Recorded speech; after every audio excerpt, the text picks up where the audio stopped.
မင်္ဂလာပါ Industrial Knowledge Sharing for the Page မှာကြိုဆိုပါမယ်ကျွန်တော်ဒီနေ့ပြပြပေးမယ့်အကြောင်းအရာကတော့အခုလက်ရှိမီးတွေပြတ်နေတယ်inverter တွေဝယ်မယ်inverter တွေဝယ်တဲ့ခါကျရင်ဘယ်လိုဝယ်ရမလဲဒါတဲ့ဘယ်လောက်သုံးရမလဲ OSI ကဘယ်လောက်လဲပြီးတော့ဘယ်လောက်သုံးရင်အဆင်ပြေမှာလဲဒီမိကုံးလေးတွေကိုဖြည့်ပေးဖို့အတွက်ဒီဗီဒီယိုလေးပြုလုပ်ခြင်းဖြစ်ပါတယ်ဒီမှာပြပြပေးမယ့်အကြောင်းအရာတော့ budget တက်ကိုအသုံးပြုတဲ့အတွက်မိတ်ဆွေတို့မှာကိုလိုချင်တဲ့ budget ပေါ်မူတည်ပြီးတော့အနည်းဆုံးအသုံးပြုဖို့အတွက်ကိုရည်ရွယ်ပြီးတော့ site ကိုတွက်ချက်ထားခြင်းဖြစ်ပါတယ်မိမိတက်နိုင်တယ်ဆိုတော့ပုံကောင်းမွန်တဲ့စနစ်တွေနောက်ဆုံးပေါ်လေးပုံ battery တော့၎င်းတခြားဒီ solar inverter ကိုတော့တက်ဆင်သုံးပြီးလို့ရပါတယ်ဒီမှာတော့ကျွန်တော်ဈေးအနည်းဆုံးတွက်ချက်ပြီးတော့ဈေးအနည်းဆုံး site ကိုရွေးချယ်အသုံးပြုထားခြင်းဖြစ်ပါတယ်Okay အဲ့တော့ဗီဒီယိုလေးစလိုက်ကြအောင်ကျွန်တော်ဒီနေ့ပြပြပေးမယ့်အကြောင်းအရာတော့ဒီကျွန်တော်လက်ရှိအသုံးပြုနေတဲ့ပုံစံလေးပေါ့နော်30တော့မီးချောင်း3ချောင်းပေါ့နော်LED မီးချောင်းတော်များ22 watt နဲ့လာတော့ဒီနေရာမှာတော့ကျွန်တော် LED မီးချောင်း22 watt နဲ့တွက်ချက်ထားပါတယ်တကယ်လို့မိတ်ဆွေတို့အိမ်မှာအသုံးပြုနေတဲ့ watt တွေတိတိကျကျသိမယ်ဆိုရင်ဒီ watt တွေ short ရင်တော့ကောင်းဒီ unit တွေချိန်လိုက်တော့ကောင်းဒီတက်နည်းတဲ့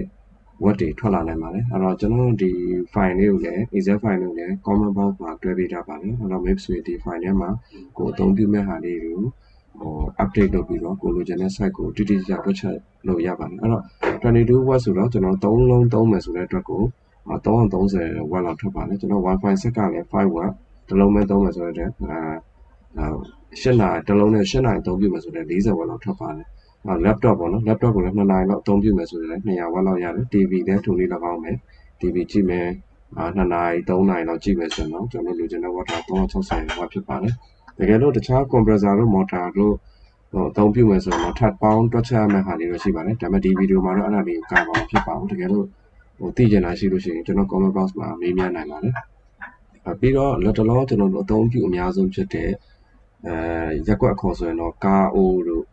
ရိုး battery ပေါ့ဗျာအဲ့ဒါဆိုတော့ကျွန်တော်တို့ technical ခေါ်ရဆိုတော့ lead acid battery လို့ခေါ်ပါတယ် maintenance free battery တော့လည်းခေါ်ပါတယ်အဲ့တော့သူ့ရဲ့ထုတ်ပေးနိုင်တဲ့ဘိုးက12 volt DC ဖြစ်ပါတယ်အဲ့တော့ကျွန်တော်တို့ဒီမှာကိုလိုချင်တဲ့စီးရင်လေးတွေကိုတွက်ချက်လိုက်ပြီဆိုတော့ကျွန်တော်တို့ဒီကျွန်တော် formula မှာတော့တေချာတွက်ချက်ပေးရအောင်ဒီကောင်အတွက်ကျွန်တော်တို့လိုချင်တဲ့အိမ်အတွက်အသုံးပြုရမယ့်ဟာဒီ955 watt ပေါ့နော်အဲ့တော့ပြောချင်တာဒီ0.5 kilo အထက်ကိုအသုံးပြုရမှာဖြစ်ပါတယ်အဲ့တော့ကျွန်တော်တို့ဒီ inverter site ကိုထွက်လာပြီဆိုတော့သူနဲ့တွဲမဲ့ battery ကျွန်တော်သိဖို့လိုပါတယ်အဲ့တော့ကျွန်တော်တို့ဒီ8နာရီမှာပြားမျှဒီလိုအချိန်ပုံစံမျိုးနဲ့အသုံးပြုမှာဆိုကျွန်တော်လိုမဲ့အားပမာဏဒီ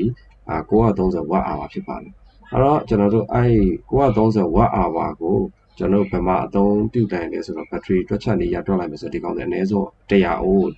အသုံးပြုရမှာဖြစ်ပါတယ်အဲ့တော့100 အိုးကိုကျွန်တော်တို့ကဒီသူ့ရဲ့ safety factor နဲ့တွားမယ်ဆိုရင် lead acid battery ဒီ10နဲ့20ရာခိုင်နှုန်းကြားမှာရှိတဲ့အားသွင်းနှုန်းနဲ့ပြန်သွင်းလို့ရပါတယ်ပုံမှန်အားဖြင့်ဆိုတော့ဒီထုတ်လုပ်တဲ့သူတွေကဒီ lead acid နဲ့တွဲဖို့ဆိုရင်ဒီ range အတွင်းမှာပဲထုတ်ကြတဲ့အတွက်ကိုကျွန်တော်တို့ဒီ10 ampere လောက်နဲ့တွင်းမှာပေါ့ဗျာအဲ့တော့ကျွန်တော်တို့ဒီမီးလာချိန်10နာရီလောက်လာမယ်ဆိုမှဒီကောင်ကအားအပြည့်ကိုပြန်ရမယ့်ပုံစံဖြစ်နေပါတော့အဲ့တော့တကယ်လို့မီးလာခြင်းမရှိဘူးဆိုတော့တခြားနည်းဖြစ်တဲ့ MPPT controller ကနေရတိုင်းချိတ်ဆက်ပြီးသုံးပြုလို့ရပါတယ်ဒီ MPPT controller ကတော့ဒီ solar ပြားနဲ့ MPPT controller လေးထပ်ဝယ်ရမှာဖြစ်ပါတယ် MPPT controller ဆိုတာကတော့ဒီ solar ပြားကနေပြီးတော့